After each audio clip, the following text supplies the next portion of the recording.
अख्तर्स educational academy welcomes you all, जहाँ किया जाता है ऐसे टॉपिक पर डिस्कशन जिसका थ्योरेटिकल अप्रोच हार्डली और रेयरली कहीं अवेलेबल हो।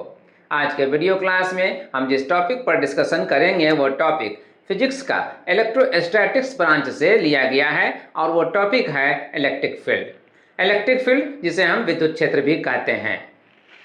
इलेक्ट्रिक फील्ड या विद्युत क्षेत्र जो भी हो, ये है क्या, आज हम इसी पर डिस्कस करेंगे और इसी के आइडिया को डेवलप करेंगे। इसके बिगिनिंग यानी इसकी शुरुआत हम करते हैं इसके डिफिनीशन से। यह है डिफिनीशन। इलेक्ट्रिक फील्ड को हम इसी तरह डिफाइन करते हैं: the region or space within which a test charge experiences electric force when it is placed at a point due to the electric charge already placed somewhere else. यानी एक ऐसा क्षेत्र जिसमें किसी विद्युत आवेश को किसी बिंदु पर रखा जाए तो यह विद्युत बल का अनुभव करे उस विद्युत आवेश के कारण जो पहले से ही कहीं पर हो। अब क्लियर हो रहा है? अब कुछ इसका आइडिया बन रहा है। आइडिया इस तरह बन रहा है कि एक इलेक्ट्रिक चार्ज पहले से कहीं पर होगा और उस इलेक्ट्रिक चार्ज के आसपास में, उसके अराउंड जो भी स्पेस है, जो भी रीजन है, जिसके अंदर अगर कोई दूसरा इलेक्ट्रिक चार्ज लाया जाए, कहीं पर रखा जाए, तो वह इलेक्ट्रिक चार्ज इलेक्ट्रिक फोर्स को एक्सपीरियंस करे, उस पर इलेक्ट्रिक फोर्स लगे, एक्सर्ट हो। अगर ऐसा होता है तो उस इलेक्ट्रिक चार्ज के अराउंड जो भी स्पेस और रीजन है जिसमें कहीं पर भी कोई दूसरा इलेक्ट्रिक चार्ज रखा जाए टेस्ट करने के लिए, तो उस पर इलेक्ट्रिक फोर्स लगे, विद्युत बल लगे। अगर ऐसा होता है तो हम कहेंगे कि वो रीजन, वो स्पेस, वो क्षेत्र इलेक्ट्रिक फील्ड का है, विद्युत क्षेत्र का है। मैथमेटिकल पॉइंट ऑफ व्यू से इलेक्ट्रिक फील्ड को डिफाइन किया जाता है उस इलेक्ट्रिक फोर्स से जो अप्लाई किया जाता है या एग्जर्ट किया जाता है 1 यूनिट पॉजिटिव चार्ज पर। अगर वो 1 यूनिट पॉजिटिव चार्ज कहीं पर रखा हुआ हो तो वो कितना इलेक्ट्रिक फोर्स को एक्सपीरियंस करता है, कितना इलेक्ट्रिक फोर्स उस पर एग्जर्ट होता है, इसी फोर्स से इलेक्ट्रिक फील्ड को वहाँ पर डिफाइन किया जाता है। यानी एकांक धन आवेश को अगर उस जगह पर रखते हैं तो वह कितना विद्युत बल को अनुभव करेगा, जो अनुभव करेगा उसी बल को, उसी विद्युत बल को हम कहेंगे वहाँ पर के लिए विद्युत क्षेत्र। ठीक है, अब इसी को हम यहाँ पर मैथमेटिकली डिफाइन करते हैं और फिर यहाँ से फर्दर प्रोसीड करते हैं। इस तरह से इलेक्ट्रिक फील्ड को किसी पॉइंट पर हम मैथमेटिकली डिफाइन करते हैं। The electric force which is applied on +1 coulomb of electric charge, यानी वह विद्युत बल जो +1 कूलम्ब आवेश पर आरोपित होता है। और इसी को यहाँ पर मैथमेटिकल फॉर्म दिया गया है विद्युत क्षेत्र के लिए या इलेक्ट्रिक फील्ड के लिए। हम जिस सिंबल का यूज करते हैं उस सिंबल को यहाँ पर ई से लिख रहे हैं। इस तरह से इलेक्ट्रिक फील्ड मैथमेटिकली यहाँ पर डिफाइन हो रहा है F/ΔQ से। अब ये F/ΔQ किस तरह से डिराइव किया जा सकता है, हम इसको भी यहाँ पर समझ लें। मान लीजिए ये इतना स्पेस है, ये इतना स्पेस है जिसमें कहीं पर भी कोई एक चार्ज ऑलरेडी कहीं पर है रखा हुआ और उसी के वजह से इस स्पेस में फील्ड है, ये इलेक्ट्रिक फील्ड है ये। तो उस चार्ज के अबाउट में ये सारा फील्ड है और इसी फील्ड में एक टेस्ट चार्ज लाया जाता है, वो टेस्ट चार्ज है ΔQ का। तो अगर ये ΔQ कहीं पर लाया गया, मान लिया यहाँ पर लाया गया, तो यहाँ पर लाए जाने से उस चार्ज की वजह से जो ऑलरेडी है रखा हुआ, यानी पहले ही से जो रखा हुआ है, उसकी वजह से यह कितना इलेक्ट्रिक फोर्स को एक्सपीरियंस करेगा, हम यहाँ पर सपोज कर लें F।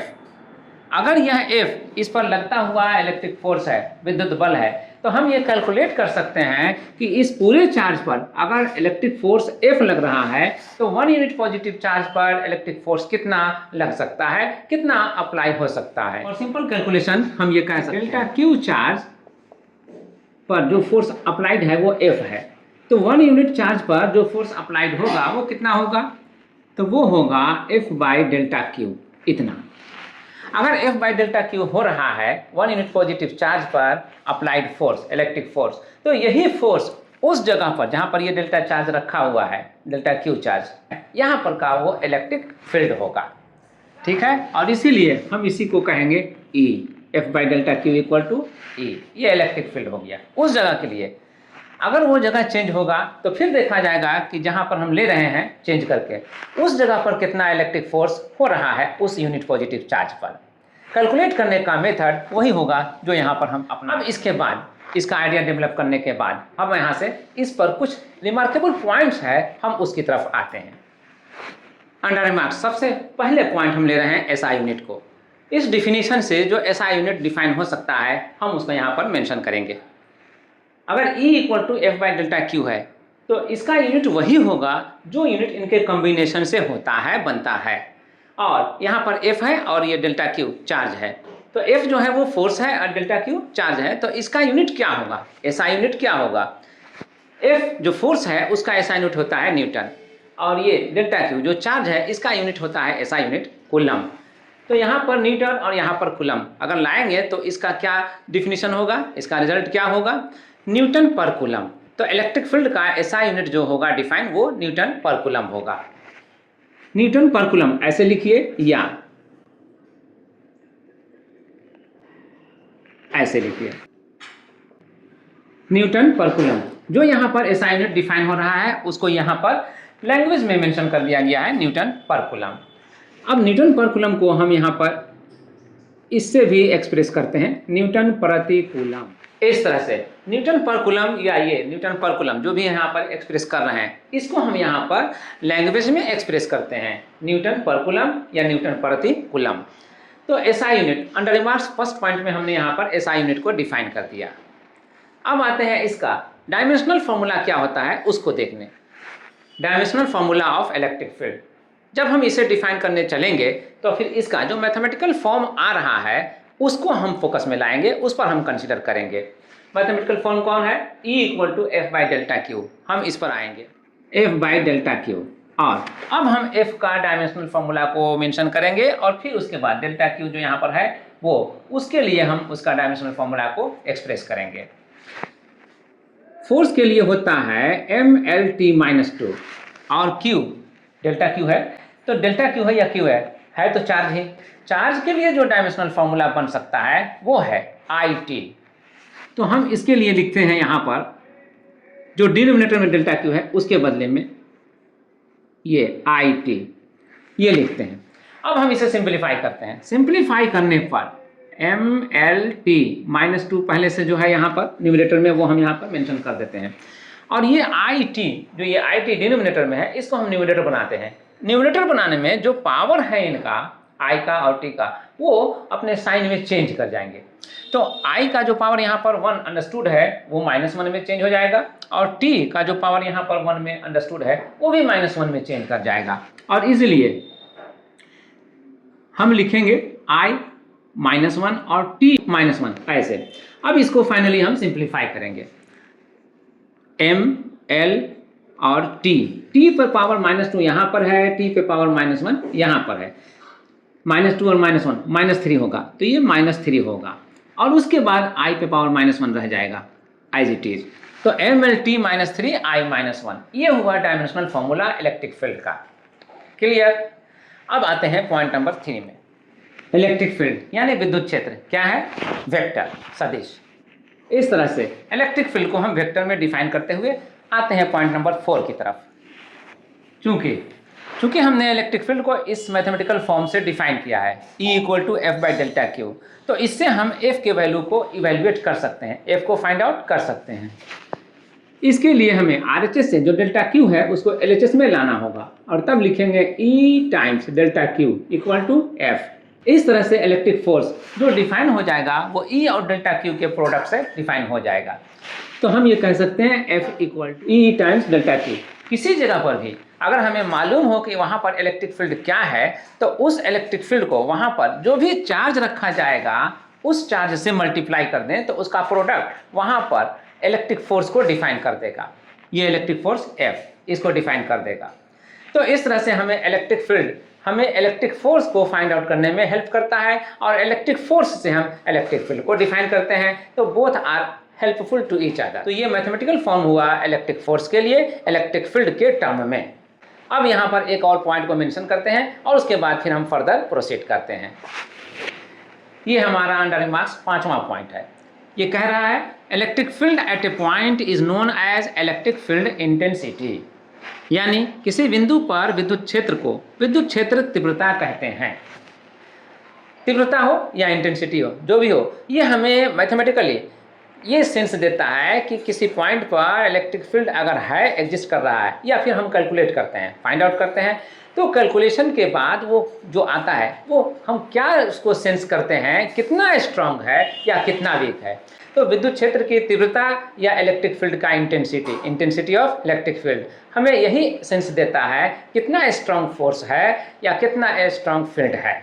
क्लियर। अब इसके बाद जिसमें हमने इलेक्ट्रिक फील्ड को अंडरस्टैंड किया, उसके आइडिया को डेवलप किया, हम अब प्रोसीड करते हैं towards electric field lines of force, यानी कि विद्युत क्षेत्र की बल रेखाएं। क्या है ये बल रेखाएं विद्युत क्षेत्र की, या क्या है इलेक्ट्रिक फील्ड्स के लाइंस ऑफ फोर्स, अब हम इसको यहाँ पर अंडरस्टैंड करेंगे। Electric field lines of force यानी विद्युत क्षेत्र की बल रेखाएं। विद्युत क्षेत्र की बल रेखाओं को हम विद्युत बल रेखाएं भी कहते हैं। बहरहाल हम इसको अंडरस्टैंड करते हैं इस तरह से, an electric field is supposed as a combination of very thin lines, these lines are known as electric field lines of force, यानी विद्युत क्षेत्र को बहुत ही बारीक रेखाओं से मिलकर बना हुआ माना जाता है। इन्हीं रेखाओं को विद्युत बल रेखाएं कहा जाता है। तो इसमें जो पॉइंट है फोकस करने के लायक, वो इसमें ये पॉइंट है सपोज, जहाँ पर हमने पढ़ा सपोज, और यहाँ पर बना हुआ माना जाता है। ये दोनों वर्ड्स हमें ये रियलाइज करा रहे हैं कि electric field lines are not real, है ना। इलेक्ट्रिक फील्ड लाइंस ये रियल नहीं है, ये सपोज्ड हैं, यानी कि ये इमेजिनरी हैं। तो हम जहाँ कहीं भी electric field lines of force पर डिस्कस करेंगे, कंसिडर करेंगे, वहाँ पर हमारे माइंड में ये सेट हो जाना चाहिए कि these lines are not real, these are imaginary. ठीक है, यानी कि ये बल रेखाएं वास्तविक नहीं है, बल्कि ये काल्पनिक हैं। तो यहाँ पर इसे रियलाइज करने के लिए एक डायग्राम का हेल्प लेते हैं और फिर उसके बाद हम फर्दर प्रोसीड करते हैं। Electric field lines of force को अंडरस्टैंड करने के लिए एक सिंपल सा डायग्राम यहाँ पर स्केच किया है। इस डायग्राम को देख करके यहाँ पर हम अंडरस्टैंड करेंगे electric field lines of force को। सबसे पहले यहाँ पर ई पर आते हैं। ई इलेक्ट्रिक फील्ड को डिनोट करने के लिए यूज़ किया जा रहा है ई। चूँकि इलेक्ट्रिक फील्ड वेक्टर क्वांटिटी होता है, इसलिए हम इसके ऊपर एक स्मॉल साइज एरो दे रहे हैं। तो वेक्टर ई ये हो गया इलेक्ट्रिक फील्ड। ये जो बाउंड्री लाइन देख रहे हैं डैश लाइन से बना हुआ, इलेक्ट्रिक फील्ड को इसी बाउंड्री लाइन से शो किया जा रहा है। तो इलेक्ट्रिक फील्ड जहाँ कहीं भी है, हम उसके एक छोटे से रीजन को, एक छोटे से स्पेस को यहाँ पर ले रहे हैं एज सैंपल। तो इस स्पेस को हम बहुत सारे नैरो लाइन से मिलकर के बना हुआ देख रहे हैं। ये जो लाइंस हैं, ये लेफ्ट टू राइट जाते हुए, यही लाइंस कहलाएंगे electric field lines of force, यानी कि विद्युत बल रेखाएं, इन्हीं को कहेंगे हम। ठीक है, तो इसमें सभी लाइंस एक ही डायरेक्शन में जा रहे हैं और इसलिए हम ये मान लेंगे कि इलेक्ट्रिक फील्ड का डायरेक्शन जो है वो इस रीजन में वो लेफ्ट टू राइट है। ठीक है, अब हम फर्दर इलेक्ट्रिक फील्ड लाइंस पर हम डिस्कस करेंगे, इसके कैरेक्टरिस्टिक क्या हैं, इसके फीचर्स क्या हैं। Characteristics of E lines of force, यानी विद्युत बल रेखाओं के गुण। इसका जो पहला कैरेक्टरिस्टिक है, जो पहला गुण है, वो यहाँ पर स्टेट कर रहा है, these lines emerge from positive electric charge and terminate on negative electric charge, यानी कि जो इलेक्ट्रिक फील्ड लाइंस निकलते हैं तो वो पॉजिटिव चार्ज से निकलते हैं और जो खत्म होते हैं, एंड करते हैं, टर्मिनेट होते हैं, तो वो निगेटिव चार्ज पर होते हैं। पॉजिटिव चार्ज से इमर्ज करेंगे, निकलेंगे और निगेटिव चार्ज पर जाकर के टर्मिनेट हो जाएंगे, खत्म हो जाएंगे। यही यहाँ पर डायग्राम में भी शो किया गया है। यहाँ पर सपोज कर लीजिए ये पॉइंट चार्ज है पॉजिटिव प्लस क्यू और ये है यहाँ point charge negative minus Q. तो पॉजिटिव चार्ज जो यहाँ पर है पॉइंट चार्ज, यहाँ पर देख रहे हैं कि इधर से ये लाइंस जो दे रहे हैं एरो के साथ, ये इस पॉइंट से दूर जाने के लिए दे रहे हैं। तो यहाँ से जो भी लाइंस निकल रहा है वो सब एरो के साथ दूर ही जा रहा है, यही शो हो रहा है इसमें। तो इधर जा रहा है, इधर जा रहा है, इधर जा रहा है, इधर इधर इधर ऑल राउंड जा रहा है ये। तो ये जो लाइंस हैं electric field lines of force कहलाएंगे और पॉजिटिव चार्ज से ये इमर्ज कर रहे हैं, ये कहा जाएगा। ठीक, यहाँ से अब देखते हैं अगर निगेटिव चार्ज के लिए, तो नेगेटिव चार्ज पर देखते हैं कि जो देख रहे हैं लाइंस, ये एरो के साथ इस पॉइंट चार्ज की तरफ आता हुआ देख रहे हैं। ये भी आ रहा है, ये भी आ रहा है, ये सभी आ रहे हैं। ऑल साइड जितने भी इलेक्ट्रिक लाइंस ऑफ फोर्स हैं वो आ रहे हैं और नेगेटिव चार्ज क्यू पर जा करके वो टर्मिनेट हो जा रहे हैं। क्लियर? अगर ये दोनों चार्ज फार अवे हैं, डिस्टेंस हैं, तो यहाँ पर स्ट्रेट लाइन का स्ट्रक्चर देखने को मिलेगा। लेकिन अगर यही दोनों नेगेटिव चार्ज या पॉजिटिव चार्ज जो भी होगा अगर क्लोज होगा, नज़दीक होगा, तो फिर जो जितना ज़्यादा क्लोज होगा लाइंस उतना ही ज़्यादा वो कर्व होगा। वहाँ पर उसका स्ट्रेट फीचर जो है, सीधा होने का जो गुण है वो नहीं रहेगा, बाकी वो ख़त्म हो जाएगा। क्लियर? इसको भी हम एक डायग्राम से यहाँ पर शो करते हैं। 1 और 2 ये दो और डायग्राम को यहाँ पर स्केच किया गया है।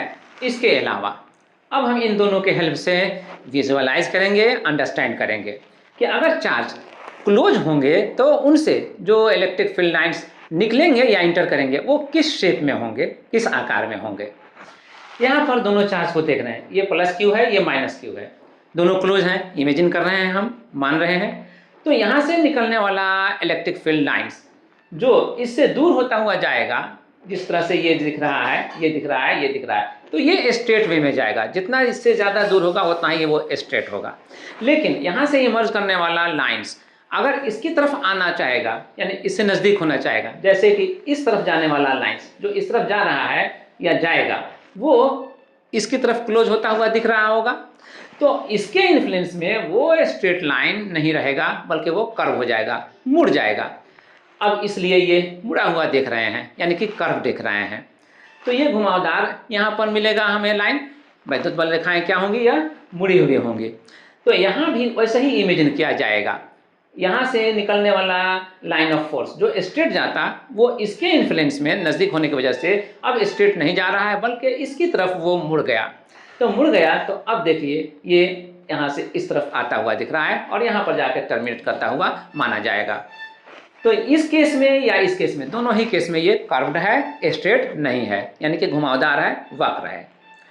अब आते हैं यहाँ इस केस में, जहाँ पर हम देख रहे हैं कि ये भी पॉजिटिव चार्ज है और ये भी पॉजिटिव चार्ज है, दोनों ही पॉजिटिव चार्ज है। तो दोनों ही से लाइन्स ऑफ फोर्स निकलेगा, है ना, वैद्युत बल रेखाएं दोनों ही से निकलेंगी। तो इससे निकलने वाला जब लाइन ऑफ फोर्स होगा वो इसके करीब आना चाहेगा, जैसे ये आ रहा है, और इससे निकलने वाला लाइन्स ऑफ फोर्स होगा जो अब इसकी तरफ जाना चाह रहा है, जैसा कि ये दिख रहा है एरो के जरिए, ये दिख रहा है इस तरफ जाता हुआ, और एरो के जरिए ये दिख रहा है इस तरफ आता हुआ। तो जितना ये नज़दीक आएंगे उतना ही एक दूसरे को वो रिपेल करेंगे।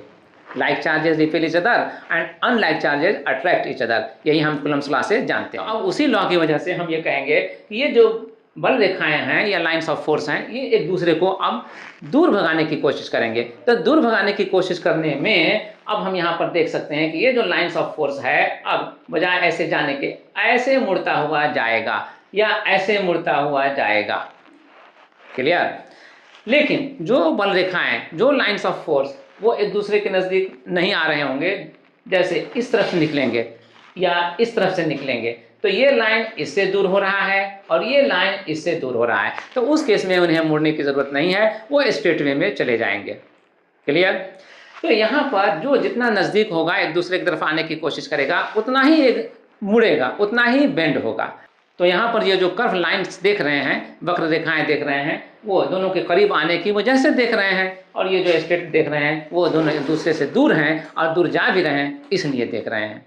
तो अब हम समझ सकते हैं कि अगर चार्ज करीब हैं तो इलेक्ट्रिक लाइंस ऑफ फोर्स किस तरह से शेप लेंगे, और अगर चार्ज एक दूसरे से दूर हैं तब फिर इलेक्ट्रिक लाइंस ऑफ फोर्स किस तरह का शेप लेगा। अब हम आते हैं पॉइंट नंबर 2। ये है characteristic number 2। Electric lines of force are not closed, they are open, यानी वैद्युत बल रेखाएं बंद नहीं होती हैं, वे खुले होते हैं। इसको हम अंडरस्टैंड कर सकते हैं यहाँ पर से, जिसमें हम देख रहे हैं पॉजिटिव चार्ज से जो लाइंस निकलता हुआ दिख रहा है और नेगेटिव चार्ज तक आता हुआ दिख रहा है। तो यहाँ से इमर्ज किया, यहाँ पर टर्मिनेट हुआ। लेकिन क्या अब हम कह सकते हैं कि ये यहाँ पर आने के बाद वापस इस लाइन से होते हुए या किसी और दूसरे लाइन से होते हुए या दूसरे पाथ से होते हुए वो यहाँ Q प्लस जो चार्ज है यहाँ पर वंस अगेन पहुँच गया? नहीं, अब हम नहीं कर सकते, क्योंकि यहाँ से निकला और निकलने के बाद यहाँ पर जाकर के वो खत्म हो गया। उसी तरह से ये लाइन्स ऑफ फोर्स भी है, जो कर्व दिख रहा है ये भी यहाँ से निकला और यहाँ से आकर के यहाँ पर टर्मिनेट हुआ, खत्म हो गया। तो अब यहाँ से ये भी किसी भी पाथ से वापस लौट करके प्लस की तरफ नहीं आ रहा है। अगर आता तो कहलाता क्लोज होना, और अगर नहीं आ रहा है तो कहलाएगा क्लोज नहीं होना। क्लोज नहीं होना मतलब ओपन रहना। तो electric lines of force are not closed, they are open. यही इस पॉइंट नंबर 2 में एक्सप्रेस किया जा रहा है, बताया जा रहा है। अब आते हैं पॉइंट नंबर 3। ये है इलेक्ट्रिक लाइन्स ऑफ फोर्स का थर्ड कैरेक्टरिस्टिक। ये कह रहा है the direction of electric field at a point is given by the tangent drawn at that point two the curve. यानी विद्युत क्षेत्र की दिशा किसी बिंदु पर वहां से जाने वाली बल रेखा पर खींचे गए स्पर्श रेखा से दी जाती है। इलेक्ट्रिक फील्ड का डायरेक्शन, इलेक्ट्रिक फील्ड चूंकि वेक्टर क्वांटिटी है इसलिए उसका डायरेक्शन मीनिंग रखता है। तो किसी भी पॉइंट पर इलेक्ट्रिक फील्ड का डायरेक्शन क्या है अगर हम ये जानना चाहें तो इस मामले में electric field lines of force हमारी हेल्प करता है। इस तरह से अगर चार्ज सेपरेटेड है, आइसोलेटेड है, तब तो वहाँ से जो भी लाइन्स ऑफ फोर्स इमर्ज करेंगे, निकलेंगे या फिर टर्मिनेट होंगे, वो तो स्ट्रेट लाइन में होंगे। तो स्ट्रेट लाइन में होंगे तो उस लाइन पर जितने भी पॉइंट्स होंगे उन सभी पॉइंट्स पर जो डायरेक्शन होगा इलेक्ट्रिक फील्ड का उसी स्ट्रेट लाइन के अलोंग होगा। अगर पॉजिटिव है तो दूर जाता हुआ, अगर नेगेटिव है तो उसकी तरफ आता हुआ। लेकिन अगर चार्ज क्लोज हैं, नज़दीक हैं, तो फिर जो लाइन्स ऑफ फोर्स हैं अगर एक दूसरे की तरफ आ रहे हैं तो फिर वो कर्व होंगे, स्ट्रेट नहीं होंगे। अगर कर्व होंगे तो कर्व होने के केस में उस कर्व पर किसी भी पॉइंट पर अगर इलेक्ट्रिक फील्ड का डायरेक्शन हम जानना चाहें तो फिर वहाँ पर हमें एक टेंजेंट ड्रा करना होगा, और टेंजेंट ड्रा करने पर फिर देखेंगे कि वो टेंजेंट का डायरेक्शन किस तरफ है। जिस तरफ उस टेंजेंट का डायरेक्शन होगा वहाँ पर उसी तरफ इलेक्ट्रिक फील्ड का डायरेक्शन होगा। विद्युत क्षेत्र की जो दिशा होगी वहाँ पर वो उसी तरफ होगी जिस तरफ स्पर्श रेखा खींचे जाने पर दिखाई देगी। अब हम यहाँ पर इस डायग्राम में एक यहाँ पर देख लेते हैं और एक यहाँ पर देख लेते हैं। सपोज कर लीजिए इस डायग्राम में यहाँ से जो इलेक्ट्रिक फील्ड लाइन्स को हम देख रहे हैं कर्व होता हुआ ऐसे जाता हुआ, यहाँ पर इस लाइन पे ये पॉइंट हमने सेलेक्ट किया ये जानने के लिए कि यहाँ पर इलेक्ट्रिक फील्ड का डायरेक्शन किधर है। तो इलेक्ट्रिक फील्ड का डायरेक्शन अगर जानना चाहते हैं तो इसके लिए इस रूल के अकॉर्डिंग यहाँ पर एक टेंजेंट ड्रा करेंगे। टेंजेंट का डायरेक्शन जो टेंजेंट ड्रा किया गया है उसको देख करके हम कह सकते हैं कि इस टेंजेंट का डायरेक्शन इस तरफ है। तो इलेक्ट्रिक फील्ड का डायरेक्शन यहाँ इस पॉइंट पर इसी डायरेक्शन में होगा, इसी तरफ होगा। क्लियर? इसी को हम यहाँ इस डायग्राम में भी अंडरस्टैंड करेंगे। यहाँ पर जो देख रहे हैं ये इलेक्ट्रिक फील्ड लाइन्स जो हमें कर्व दिख रहा है, इस पॉजिटिव चार्ज से निकल करके इस नेगेटिव चार्ज की तरफ आता हुआ ये कर्व है। तो इसी कर्व लाइन पर ये पॉइंट हमने चूज किया और इस पॉइंट पर इलेक्ट्रिक फील्ड का डायरेक्शन किधर है इसको हम जानना चाह रहे हैं। तो इसके लिए इस पॉइंट पर एक टेंजेंट ड्रा किया गया। टेंजेंट जो ड्रा किया गया वो ये है। तो ये टेंजेंट का डायरेक्शन बता रहा है कि यहाँ पर इस पॉइंट पर इलेक्ट्रिक फील्ड का डायरेक्शन इसी तरफ होगा, इसी डायरेक्शन में होगा। क्लियर? तो जहाँ कहीं भी इलेक्ट्रिक लाइन्स ऑफ फोर्स वक्र होंगे, कर्व होंगे, वहाँ पर अगर इलेक्ट्रिक फील्ड का डायरेक्शन हम जानना चाहेंगे तो वहाँ पर एक टेंजेंट ड्रा करना होगा, एक स्पर्श रेखा खींचनी होगी। स्पर्श रेखा की दिशा ही वहाँ पर विद्युत क्षेत्र की दिशा होगी, यानी इलेक्ट्रिक फील्ड का डायरेक्शन वहाँ पर उसी तरफ होगा जिस तरफ टेंजेंट का डायरेक्शन होगा। क्लियर? पॉइंट नंबर 4 ये स्टेट कर रहा है no two electric field lines cut each other at any point, यानी कोई भी दो विद्युत बल रेखाएं एक दूसरे को किसी भी बिंदु पर नहीं काटती हैं। ये इसका कैरेक्टरिस्टिक है। हम ये इमेजिन करेंगे कि जितने भी लाइन्स ऑफ फोर्स किसी भी चार्ज से चाहे निकल रहे हों चाहे आकर के वहाँ पर टर्मिनेट हो रहे हों, एक दूसरे को टर्मिनेट होने से पहले या इमर्ज करने से पहले एक दूसरे को कट नहीं करते हैं, इंटरसेक्ट नहीं करते हैं। क्या होगा अगर ऐसा हुआ तो? अगर ऐसा हुआ तो क्या होगा इसको समझने के लिए हम सपोज कर लेते हैं किसी पॉइंट पर दो कर्व लाइन्स एक दूसरे को इंटरसेक्ट करते हैं। अगर एक दूसरे को इंटरसेक्ट करते हैं तो जिस जगह पर इंटरसेक्ट करेंगे दोनों ही कर्व लाइन के लिए एक एक टेंजेंट ड्रा करना पड़ेगा। अगर एक एक टेंजेंट हम ड्रा करेंगे तो दो टेंजेंट होंगे। अब दो टेंजेंट उस पॉइंट पर अगर हो रहे हों तो इलेक्ट्रिक फील्ड का डायरेक्शन उस पॉइंट पर किसी भी टेंजेंट से दिया जा सकता है। यानी हम ये कह सकते हैं कि एटलीस्ट दो डायरेक्शन तो इलेक्ट्रिक फील्ड का वहाँ पर डिफाइन हो ही जाएगा। और ये वेक्टर क्वांटिटी होने के नाते पॉसिबल नहीं है। इसीलिए हमें ये जूम करना है, सपोज करना है कि कोई भी दो इलेक्ट्रिक लाइंस ऑफ फोर्स एक दूसरे को कहीं भी इंटरसेक्ट नहीं करेंगे। ये एक कैरेक्टरिस्टिक है। तो अब इस रीजन को यहाँ पर भी मेंशन कर देते हैं और उसके बाद फिर हम फर्दर प्रोसीड करते हैं। तो यही है रीजन, यही है कारण। In case of intersection of two lines, two tangents will be there and two direction of field will be possible, which is against a vector quantity as the electric field is. इसी को हिंदी में भी यहाँ पर explain किया जा रहा है। अगर दो बल रेखाएं एक दूसरे को किसी बिंदु पर काटेंगी तो कटान बिंदु पर विद्युत क्षेत्र की दिशा के लिए वहाँ दो संभव स्पर्श रेखाएं होंगी जो विद्युत क्षेत्र की दिशा तय करेंगी। यह स्थिति किसी भी सदिश राशि के एक निश्चित दिशा के गुण के विरुद्ध है, अतः वे एक दूसरे को कहीं भी काटते हुए नहीं माने जाते हैं। इसको समझने के लिए हम इस डायग्राम का हेल्प भी ले सकते हैं।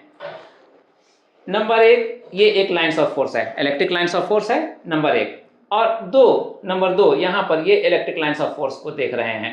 अगर ये दोनों इंटरसेक्ट कर रहे हैं इस पॉइंट पर, तो इस इंटरसेक्टिंग पॉइंट पर दो पॉसिबल टेंजेंट ड्रा होंगे। एक इस डायरेक्शन में हो सकते हैं जो हम दिखला रहे हैं यहाँ पर या देख रहे हैं, और दूसरा सेकंड इस डायरेक्शन में ड्रा किया गया है जो हम यहाँ पर देख रहे हैं, ये टेंजेंट। तो ये टेंजेंट नंबर 2 कर्व के लिए है, यानी कि नंबर 2 लाइन्स ऑफ फोर्स के लिए है, और ये टेंजेंट नंबर 1 कर्व के लिए है, यानी कि नंबर 1 लाइन्स ऑफ फोर्स के लिए है। तो इस इंटरसेक्टिंग पॉइंट पर दो पॉसिबल टेंजेंट्स हो रहा है और इसलिए इलेक्ट्रिक फील्ड के दो पॉसिबल डायरेक्शन को वो डिटरमाइन कर रहा है। अब कोई भी वेक्टर क्वांटिटी का डायरेक्शन एक ही होता है, सिंगल डायरेक्शन, यही डिफिनिट डायरेक्शन होता है। तो अगर ऐसा है, यहाँ पर दो पॉसिबिलिटीज़ हैं, तो इलेक्ट्रिक फील्ड भी एक वेक्टर क्वांटिटी है, ऐसा नहीं होना चाहिए। इलेक्ट्रिक फील्ड एक वेक्टर क्वांटिटी है, ऐसा नहीं होना चाहिए। इसीलिए हम यहाँ पर एज्यूम करेंगे कि कोई भी दो electric field lines of force एक दूसरे को कहीं पर नहीं काटते हैं, नहीं इंटरसेक्ट करते हैं। यही पॉइंट यहाँ पर नंबर 4 में मेंशन किया गया है, यही इसका मीनिंग है।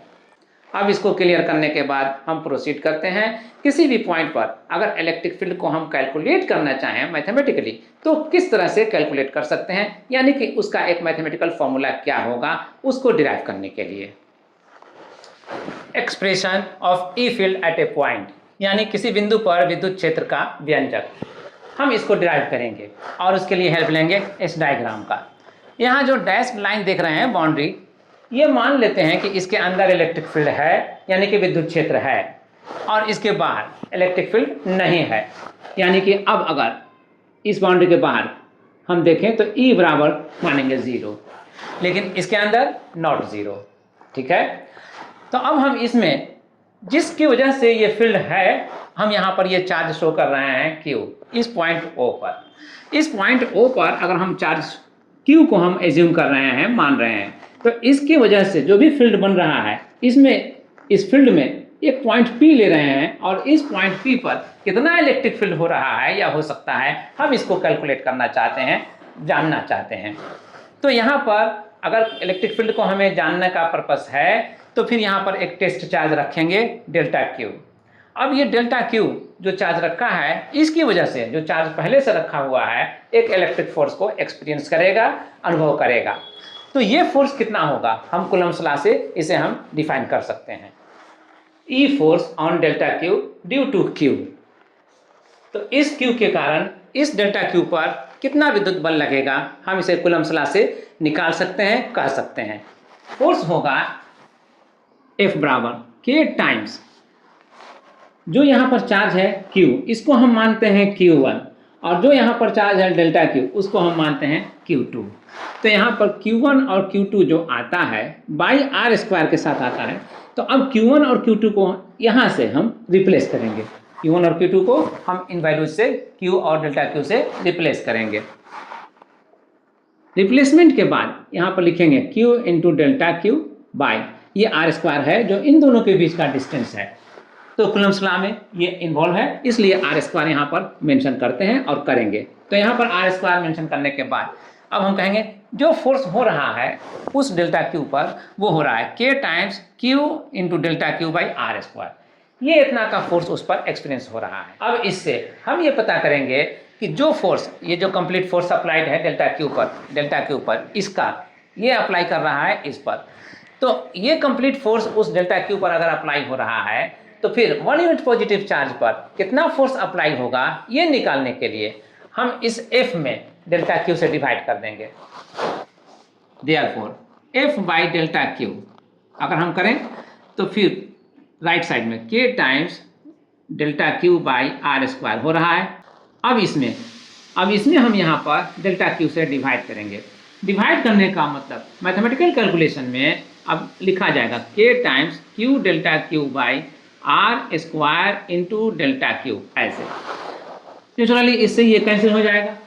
अब कैंसिलेशन के बाद जो हम यहाँ देखेंगे वो K times Q by R square यही देखेंगे। तो इसलिए F बाई डेल्टा क्यू का जो वैल्यू आ रहा है, जो मैथमेटिकल फॉर्म आ रहा है RHS में, ये आ रहा है K times Q by R square. By definition जो इलेक्ट्रिक फील्ड को हमने डिफाइन किया था, by definition F by delta Q वही इलेक्ट्रिक फील्ड है। तो हम यहाँ पर F बाई डेल्टा क्यू को लिख सकते हैं therefore E equal to K times Q by R square, या फिर इसको ये भी कह सकते हैं K का हम रिप्लेस कर दें 1/4 पाई एप्सिलॉन नॉट टाइम से। अगर ए एरिया वैक्यूम के लिए हम कंसिडर करेंगे तो हम इसी से रिप्लेस करेंगे K को। तो रिप्लेसमेंट के बाद आ रहा है Q बाई आर स्क्वायर, इतना times Q by R square, यही इलेक्ट्रिक फील्ड हुआ। तो इस पॉइंट P पर जो इलेक्ट्रिक फील्ड होगा इस चार्ज Q की वजह से, वो इलेक्ट्रिक फील्ड यही होगा। हम कह सकते हैं क्लियरली कि ये E इलेक्ट्रिक फील्ड जो है वो Q के बढ़ने से बढ़ेगा, घटने से घटेगा, यानी increasing Q increases field, decreasing Q decreases field. और आर स्क्वायर ठीक वैसे ही जैसे कूलम्ब्स लॉ में हम अंडरस्टैंड किए हुए हैं।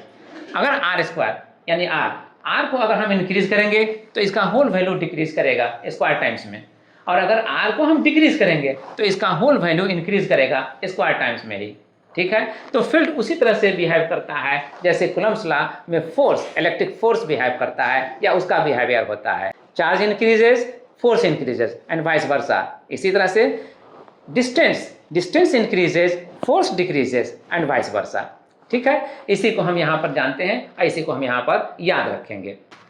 अब इस मैथमेटिकल फॉर्म से हम इलेक्ट्रिक फील्ड का जो कैरेक्टरिस्टिक हो सकता है वो ग्राफिकली भी शो कर सकते हैं, जस्ट लाइक दिस। ये है ग्राफिकल रिप्रेजेंटेशन इलेक्ट्रिक फील्ड के लिए with respect to distance r।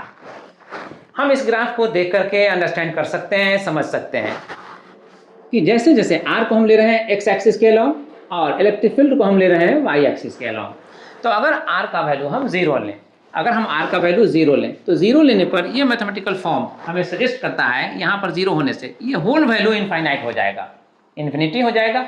इसलिए जो इलेक्ट्रिक फील्ड का वैल्यू होगा वो बहुत लार्ज होगा, बहुत लार्ज यानी इनफाइनाइट वैल्यू का होगा। तो उसको हम यहाँ पर सपोज कर रहे हैं कि ऊपर जाते जाते जैसे जैसे r 0 होगा, ऊपर जाते जाते ये इस y एक्सिस पर एग्जैक्टली आ जाएगा। लेकिन ये पोजीशन तब आएगा जब इनफाइनाइट होगा, है ना, y का वैल्यू इनफाइनाइट होगा, y एक्सिस के अलॉन्ग जो डिस्टेंस होगा वो इनफाइनाइट होगा। तो वो वैल्यू जो होगा इनफाइनाइट डिस्टेंस पर y एक्सिस पर वो इलेक्ट्रिक फील्ड के लिए होगा। अब r का वैल्यू जैसे जैसे हम इंक्रीज करते हैं 0 से, अब इंक्रीज करते हैं, बढ़ाते हैं, तो हम इसको दिखला रहे हैं x एक्सिस पर लेकर के बढ़ाते हुए। तो अब इन्फिनिटी था, तो अब इन्फिनिटी पर जो इलेक्ट्रिक फील्ड का वैल्यू इनफाइनाइट हम दे रहे थे, अब वो वैल्यू थोड़ा थोड़ा करके डिक्रीज करेगा, और डिक्रीज करेगा तो ये ग्राफ हमें यही सजेस्ट करता है कि अब वो इन्फिनिटी से आ रहा है और आते आते अब इसका डिस्टेंस जैसे जैसे r का वैल्यू हम ले रहे हैं बढ़ाते हुए, वैसे वैसे ये ग्राफ अब जो है वो नीचे की तरफ आ रहा है, डाउन हो रहा है। और ये ग्राफ डाउन होते होते जब r का वैल्यू इतना ज़्यादा ले लेते हैं यानी इनफाइनाइट कर देते हैं, यहाँ पर डैश लाइन जो देख रहे हैं वो इसी को करने के लिए, इंडिकेट करने के लिए दिखला रहे हैं। तो यहाँ r का वैल्यू जब इनफाइनाइट ले लेंगे तो r का वैल्यू इनफाइनाइट करने पर ये जो वैल्यू आएगा अब 0 हो जाएगा। तो इलेक्ट्रिक फील्ड उस जगह पर जब हम r का वैल्यू इनफाइनाइट लेंगे उस जगह पर इलेक्ट्रिक फील्ड का वैल्यू भी 0 हो जाएगा। क्लियर? तो इस ग्राफ से हम अंडरस्टैंड कर लिए कि r के साथ e का वेरिएशन किस तरह होता है। अब इस क्लेरिफिकेशन के बाद हम प्रोसीड करते हैं टुवर्ड्स ए न्यूमेरिकल प्रॉब्लम, जिसे वर्कआउट करेंगे एज एग्जाम्पल और रियलाइज करेंगे, अंडरस्टैंड करेंगे जो कुछ भी आज हमने आइडिया कॉन्सेप्ट को डेवलप किया है। Let's proceed. ये ले रहे हैं numerical problem as example. 2 point charges QA equal to 3 micro coulomb and QB equal to -3 microcoulomb are located 20 cm apart in vacuum. यहाँ तक समझने के बाद अब यहाँ पर आइए, पार्ट ए में जो कहा जा रहा है, टास्क दिया जा रहा है वो है what is the electric field at the mid point O of the line AB joining the two charges. और पार्ट बी में if A negative charge of magnitude 1.5 into 10⁻⁹ coulomb is placed at this point, what is the force applied on this test charge? यानी दो बिंदु आवेश QA बराबर 3 microcoulomb और QB बराबर -3 microcoulomb एक दूसरे से 20 सेंटीमीटर निर्वात में दूर हैं। तो पार्ट ए में दोनों आवेश को मिलाने वाली रेखाखंड AB के मध्य बिंदु O पर विद्युत क्षेत्र क्या है ये पता करना है। और पार्ट बी में अगर बिंदु O पर एक परीक्षण आवेश जिसका परिमाण है 1.5 into 10⁻⁹ कूलम अगर ये रखा जाए तो इस पर कितना विद्युत बल आरोपित होगा। तो हमें इस क्वेश्चन से जो इन्फॉर्मेशन मिल रहा है और जो टास्क मिल रहा है अब हम उस पर डिस्कस करते हैं। जो चार्ज है जो गिवन है वो यहाँ पर ये और ये दो चार्ज है और दोनों के बीच का डिस्टेंस जो है वो 20 सेंटीमीटर ये भी गिवन है। तो फाइंड आउट करना है ए और बी जहाँ पर दो पॉइंट्स होंगे वहाँ पर ये दोनों चार्ज रखे हुए हैं। तो ए और बी को मिलाने वाला लाइन सेगमेंट जो होगा उसका मिड पॉइंट लेना है, उसके मिड पॉइंट पर कितना फील्ड है वो हमें फाइंड आउट करना है। पार्ट ए में यही टास्क है what is the electric field at the mid point O of the line AB joining the two charges. और पार्ट बी में जो कहा जा रहा है वो कहा जा रहा है कि उस लाइन सेगमेंट AB का जो मिड पॉइंट O है वहाँ पर कोई टेस्ट चार्ज रखा जाता है। वो टेस्ट चार्ज जो वैल्यू में है यहाँ पर दिया हुआ है वो वैल्यू 1.5 into 10⁻⁹ कूलम ये वैल्यू में दिया हुआ है, लेकिन नेचर में निगेटिव है। यहाँ पर ये भी दिया हुआ है निगेटिव चार्ज है। तो नेचर में निगेटिव चार्ज रखा गया, वैल्यू में ये 1.5 into 10⁻⁹ कूलम। तो अब इन इन्फॉर्मेशन के बेसिस पे हम इस टास्क को जो हमें दिया गया है उसको हम पूरा करेंगे और कैसे पूरा करेंगे ये हम यहाँ पर सीखेंगे। ठीक है, let's proceed according to question. जो भी क्वेश्चन में इंफॉर्मेशन है हम यहाँ पर मेंशन करेंगे। QA गिवन है 3 माइक्रोकुलम। 3 माइक्रोकुलम का मतलब 3 into 10⁻⁻6 कूलम और QB इक्वल टू -3 माइक्रोकुलम का मतलब -3 into 10⁻⁻6 कूलम। इसके बाद जो डिस्टेंस है दोनों चार्ज के बीच का 20 सेंटीमीटर उसको भी यहाँ पर हम R इक्वल टू मेंशन करेंगे 20 सेंटीमीटर। बट 20 सेंटीमीटर को मीटर में कन्वर्ट करने पर हम इसे लिखेंगे 20 into 10⁻⁻2 मीटर। ये अब इन इन्फॉर्मेशन को एक रफली एक डायग्राम को स्केच करते हैं और शो करते हुए हम प्रोसीड करेंगे टुवर्ड्स आवर टास्क यानी इलेक्ट्रिक फील्ड को पता करने के लिए। तो ये है, मान लेते हैं पॉइंट ए और ये पॉइंट बी जहाँ पर चार्जेस हैं QA और QB। QA का जो वैल्यू है गिवन वो दिया हुआ है 3 माइक्रोकुलम या 3 into 10⁻⁻6 कूलम और QB इसका भी वैल्यू दिया हुआ है -3 माइक्रोकुलम यानी कि -3 into 10⁻⁻6 कूलम। दोनों के बीच का डिस्टेंस जो 20 सेंटीमीटर है उस डिस्टेंस को भी यहाँ मीटर में कन्वर्ट कर दिया गया 20 into 10⁻⁻2 मीटर दे करके। अब यहाँ पर जो डिस्टेंस बन रहा है R, इसी डिस्टेंस जो R इक्वल टू 20 सेंटीमीटर है, ठीक है। तो इसी डिस्टेंस में हमें A और B के बीच में एक पॉइंट लेना है O, मिड पॉइंट O। तो मिड पॉइंट O अगर हम लेते हैं, सपोज यहाँ पर मिड पॉइंट O हो गया, तो यहाँ पर कितना इलेक्ट्रिक फील्ड है वो हमें फाइंड आउट करना है। हमारा पार्ट ए का टास्क यही है what is the electric field at the mid point O of the line AB joining the two charges. दोनों चार्ज को मिलाने वाले लाइन सेगमेंट का मिड पॉइंट O जो हो रहा है वहाँ पर इलेक्ट्रिक फील्ड कितना है हमें ये कैलकुलेट करना है। इलेक्ट्रिक फील्ड को कैलकुलेट करने के लिए यहाँ पर हम यहाँ कंसिडर करेंगे इस चार्ज की वजह से पॉइंट O पर क्या इलेक्ट्रिक फील्ड होगा और इस चार्ज जो B पर है उस चार्ज की वजह से पॉइंट O पर क्या इलेक्ट्रिक फील्ड होगा, दोनों को। और दोनों को हम फाइंड आउट कैसे करेंगे, जस्ट अभी जो हमने डिस्कस किया किसी चार्ज की वजह से किसी दूसरे पॉइंट पर कितना इलेक्ट्रिक फील्ड होगा उसके लिए जो एक्सप्रेशन आया था हम उसके हेल्प से ये फाइंड आउट करेंगे। जो चार्ज QA है इसकी वजह से पॉइंट O पर जो इलेक्ट्रिक फील्ड होगा मान लीजिए कि वह E है, EA। तो ये जो क्यू ए चार्ज है वो पॉजिटिव है, तो पॉजिटिव है तो हम यहाँ पर इस तरह से मान सकते हैं ई ए, यहाँ पर ओ पॉइंट पर जो भी फील्ड होगा वो ए से ओ को मिलाने वाला लाइन सेगमेंट होगा, उसके डायरेक्शन होगा ई ए।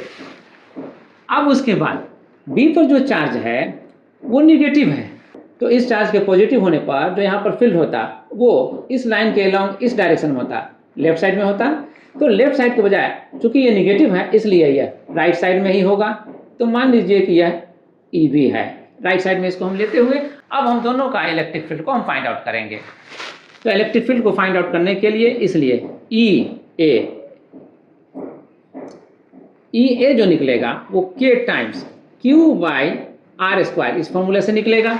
लेकिन हमें यहाँ ध्यान रखना है ये जो आर दिया हुआ है ये 20 सेंटीमीटर दोनों चार्ज के बीच का डिस्टेंस दिया हुआ है, बट हमें ओ पर फाइंड आउट करना है। तो ओ पर फाइंड आउट करने के लिए हमारे लिए डिस्टेंस जो होगा वो यही होगा ये।